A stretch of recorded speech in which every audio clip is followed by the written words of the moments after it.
Another reason why I left religion and fundamentalist Christian churches is that churches consistently support people like Trump who harm and hurt innocent people.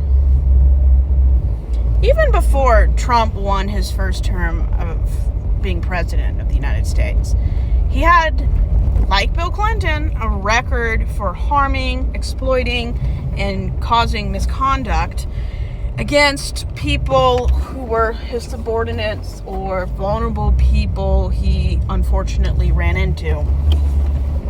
And it's not just Trump.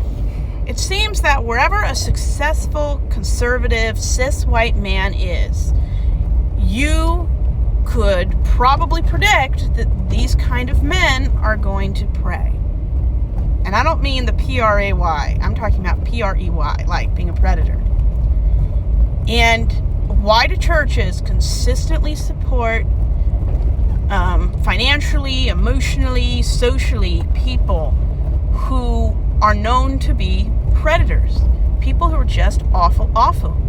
And recently I made a video on why Christians who know that misconduct is happening don't do anything, don't eradicate it from their church. They hide it, they reinstate the person, or they move them to another place where they're going to have more victims. Why? Why in the world would you do that? Why would you support a man who is known for just being awful to women? Because at the end of the day, church, religion, they have an agenda. And one of their agendas is to get everyone to be under a theocracy. And not just a theocracy, a Christian, nationalistic, very Sharia law, but light Sharia law system. It doesn't matter if this person is a Harvey Weinstein. As long as the person sells Bibles, gives the appearance of being a halfway decent person, even though the courtroom knows otherwise. And judges have actually said Trump is culpable with enough eyewitness testimony, DNA, to legally be called a rapist. If a judge can legally say that and not be liable for any lawsuit because there is enough evidence to back up what he's being called, Christians have no justification for supporting just awful human beings. But why do they do it? They can't do anything else. Because their morality, and I call it the lie of morality, it's all about preserving white cis male privilege. It's not about what's right for women. It's about how women need to get in their place, be quiet, and push out the next generation of men. Christianity has always supported slavery, violence against women, and harm for anyone who doesn't live up to the biblical femininity and masculinity, or I call it the toxic version of what people should be like. And it never, ever surprises me. These people have to support Trump because they're morally bankrupt. It's not that they don't know any better. They do know better. They know this person is awful. It's not like it's a secret. They still support, enable, and explain away irrefutable evidence of what this person is capable of. They still will support because they have an agenda, and it doesn't matter who gets hurt, who gets silenced, and who gets harmed, as long as they get their agenda. And they have the audacity to say that we are the family-friendly political party, and yet they supported a child rapist. If your best friends have been convicted of crimes against children, you should never, ever talk about those people in high esteem.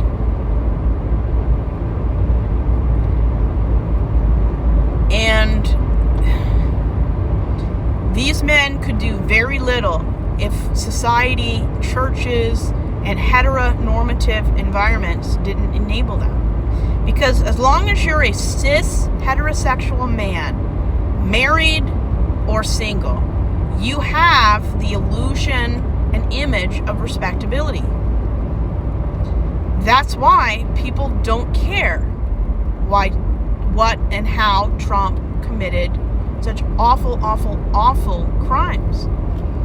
He's protected under the cis heterosexual image of respectability, even though those respectable people from those such respectable groups are most likely to offend and harm children. They still support them because they will never admit that their morality is so bankrupt. You have no morality. It's all a lie. The people who scream, save the children, protect the children, protect the sanctity of marriage, have been married 4 times. I'm talking about Kim Davis here. There is no sanctity of marriage any more than having a child may or may not be a good thing. It's all about who's involved and whether or not the people involved are reliable. Marriage is only as strong as its weakest link. And that's why I call heterosexual privilege.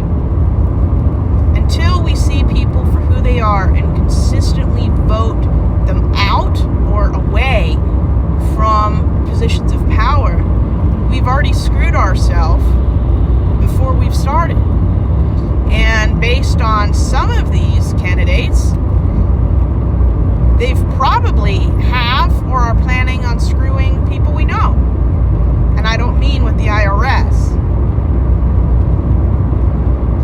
The religiously moral people still vote for child rapists.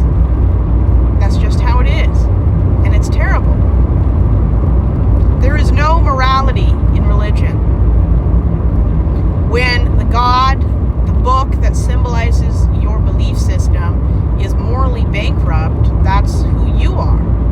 And anyone who supports Christianity or any of these denominations that are known for being rampant in misconduct is supporting a system and a belief institution that harms children.